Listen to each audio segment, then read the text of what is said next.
ನಂಗೆ ಸಾನೆ ಬಿಸಿನೀರು ಆಯ್ಕಿಲ್ಲ.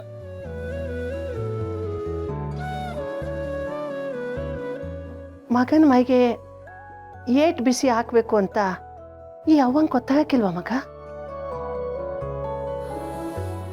ಬಾ ಕೂತ್ಕೋ.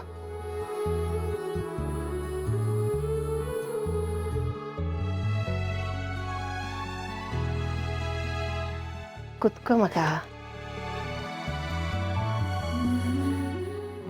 ಹಂಗೆ ತೆಗಿ ಮಗ, ನೀರು ಹಾಕ್ತೇವ್ನಿ.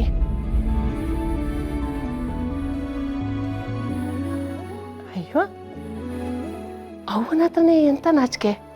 ತೆಗಿ.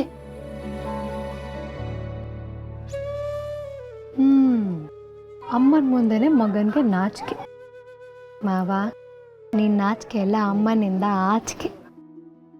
ನಿನ್ನ ಮನಸ್ಸಿನಾಗೆ ನನ್ನ ಮೇಲೆ ಕೋಪ ಇರ್ಬೋದು. ನಾನು ನಿನಗೆ ಅವ್ವ ಅಲ್ಲ ಅಂತಾನೆ ತೀರ್ಮಾನನೂ ಮಾಡಿರ್ಬೋದು. ಆದ್ರೆ ನನ್ನ ಕಣ್ಣಿಗೆ ನೀನು ಹೆಂಗ್ ಕಾಣ್ತೀಯ ಗೊತ್ತಾ ಮಗ? ಆ ಕಾಲದಲ್ಲಿ ನನ್ನ ಹೆರಿಗೆ ಸಮಯದಲ್ಲಿ ಸೂಲ್ಗಿತ್ತಿ ಮುದ್ದಾದ ಮಗುನ ತಂದು ನನ್ನ ಕಣ್ಮುಂದೆ ಬಂದಾಗ ಆಗ ನನಗೆ ಅರೆ ಪ್ರಜ್ಞೆ. ಅವ್ವ, ನಿನಗೆ ಗಂಡು ಮಗು ಆಗೈತೆ ಅಂತ ಹೇಳ್ದಾಗ, ನೀನನ್ನು ನೋಡಿದಾಗ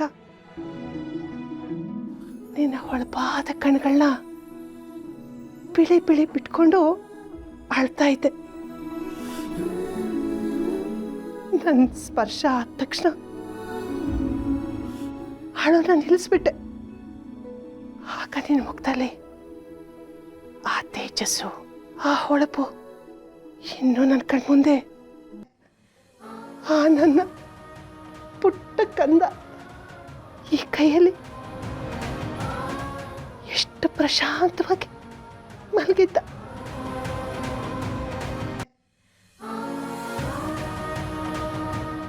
ಈಗಲೂ ಮಗ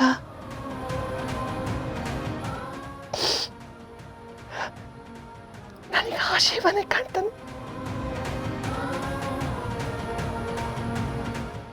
ಮಕ್ಕಳು ಎಷ್ಟೇ ದೊಡ್ಡವರಾಗ್ಲಿ ಹಾಡದ ತಾಯಿಗೆ ಎಳೆ ಕೂಸೆ ಕಂದ. ನನ್ನ ಹತ್ರ ಎಂತ ನಾಚಿಕೆ ಮಗ. ಬಟ್ಟೆ ತೆಗಿ, ನೀರಾಕ್ತೀನಿ.